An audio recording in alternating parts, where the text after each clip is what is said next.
Vicar Van Baskerville's head was on a guillotine. He looked ahead with cold eyes and saw Hugo standing under the moonlight. Hugo extended his hand and signaled the guillotine to be dropped. As his head rolled on the ground, he saw people looking at him with cold gazes. Soon, Hugo turned around and started to leave. Vicar looked at his departing figure and thought that in the end, Hugo did it. But before he could think further, his eyes opened, and he found himself in an unfamiliar room with a different roof. He was lying on a mattress covered in bandages, with one of his eyes also bandaged. His body was covered in scars and a rope was tied around his neck. Confused by his surroundings, Vicar wondered where he was. He tried to recall the recent events, questioning how many days had passed since the battle against Madame Eightlegs. He remembered the crucial moment when Madame had been shocked by the explosion's light, which had possibly saved his life. Attempting to get up, Vicar felt excruciating pain coursing through his entire body. He quickly realized that his muscles, veins, and even his bones had been grievously injured.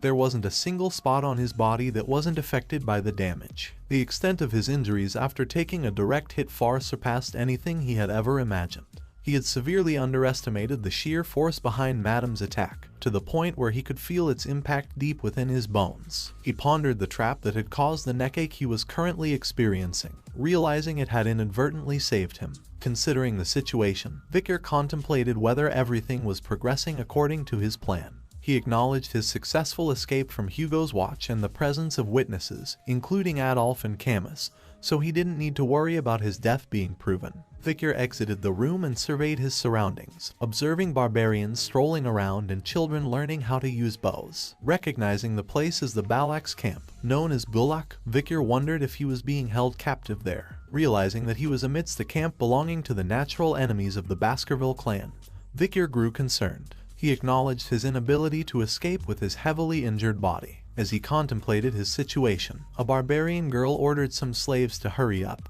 warning them about the danger of a wolf's bite. Vicar looked at the slaves and recognized some soldiers from the Baskerville and more clans among them. Perplexed, he wondered why he was not being executed like the others. Just then, a barbarian named Ahun approached him, mentioning his ability to speak Balak. Vicar recognized Ahun as someone from the past, one who had kidnapped Camus. Ahun informed Vicar that he should be thankful for not meeting the same fate as the others. With an evil smirk, he taunted Vicar, highlighting his despair due to his crippled body. Ahun sneered even further, asserting that if Vicar weren't the commander's pet dog, he would have boiled him without delay. Vicar repeated the phrase pet dog in his mind. The mention of being someone's pet dog triggered an image of Hugo attempting to chain him down, and a surge of anger boiled within him. Suddenly, Ahun was taken aback as an immense amount of killing intent radiated from Vicar, unsettling him. He looked at Vicar and was taken aback by the intensity in his eyes. Fueled by his emotions, Ahun threw a punch at Vicar's face, expressing his frustration and calling him an arrogant bastard. Vicar fell to the ground, and Ahun walked away in anger, instructing him to find his owner at the end of the rope.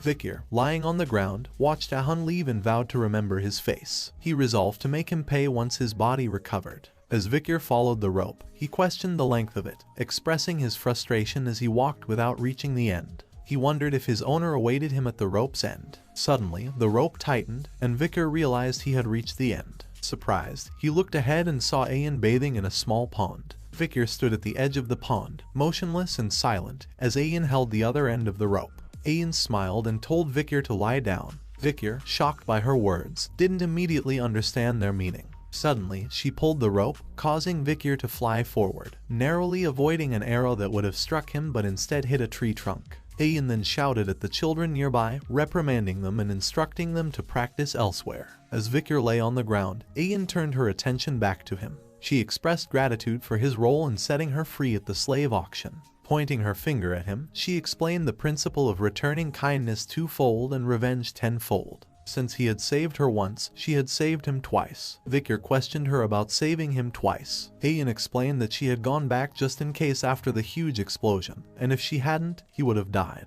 She told him to be thankful that she was tenacious. Confused, Vicar questioned her about the rope and her reason for keeping him alive. Ian responded, implying that he held a high position within his party. This revelation startled Vicar. Ian continued, suggesting that she wondered how much his party would pay for his return.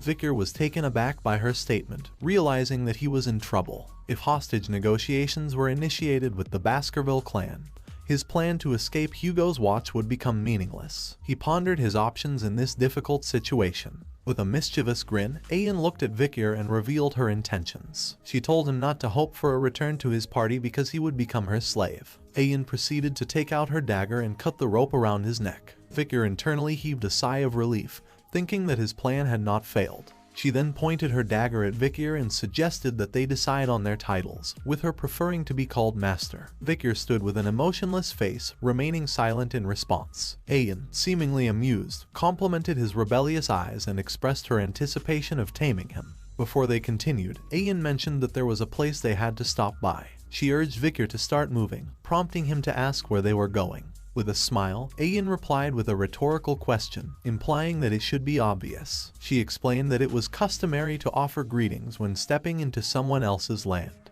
They were going to visit the village head, the matriarch. Inside the matriarch's tent, a throne adorned with the heads of bears, jaguars, alligators, and other dangerous animals could be seen.